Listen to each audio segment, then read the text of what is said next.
ડભોઈ તાલુકાના Chandod railway station નજીકમાં ટ્રેનની અડફેટે દીપડાનું મોત થતાં વન વિભાગે આગળની કાર્યવાહી હાથ ધરી હતી। ડભોઈ તાલુકાના રેલવે સ્ટેશન નજીક ટ્રેનની અડફેટે દીપડાને મોઢાને પગના ભાગે ગંભીર ઇજા પહોંચતા અંદાજિત 12 વર્ષની ઉંમરનો નર દીપડો મોતને ભેટ્યો હતો। દીપડાનો કબજો મેળવી વન વિભાગે પીએમ અર્થે ડભોઈ પશુ દવાખાને ખસેડી જરૂરી કાર્યવાહી બાદ વન વિભાગ દ્વારા દીપડાના મૃતદેહનો અગ્નિદાહ કરવામાં આવશે। જ્યારે આ વિસ્તારમાં છેલ્લા ઘણા સમયથી દીપડાઓ ફરતા નજરે પડ્યા હતા। વન વિભાગના અધિકારીઓના વિસ્તારના લોકોએ જાણ કરવામાં આવી હતી, છતાં પણ કોઈ દરકાર લેવાતી ન હતી।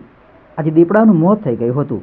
વડોદરાથી આવેલા અધિકારી કિંજલબેન જોશી, કલ્યાણીબેન ચૌધરી, ફોરેસ્ટ અધિકારી બારોટ અને એમની ટીમ દ્વારા ફોરેસ્ટ ઓફિસ ખાતે તેનું પીએમ અને અગ્નિદાહ કરવામાં આવ્યો હતો।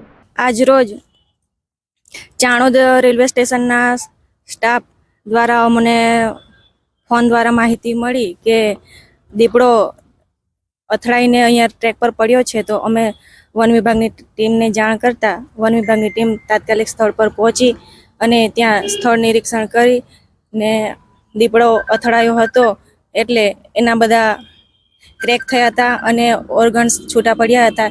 એમની લઈ ત્યાંથી અમે એમનું પીએમ કરાવી અને બાદ તેની કાયદેસરની કાર્યવાહી કરી અને ક્રેકમાં મૃત્યુ થયેલ હોવાથી એનું હવે અગ્નિદાન કરીશું।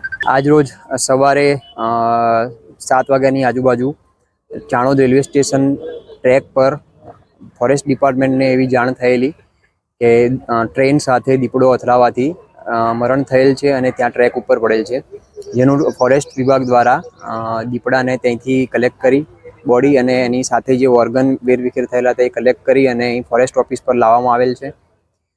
અમને તેના પીએમ માટે જાણ કરેલ છે। એ બદલ અમે આજે એનો દીપડાનું પીએમ કરીશું અને પીએમ કર્યા બાદ એનું ચોક્કસ તારણ ખ્યાલ આવશે।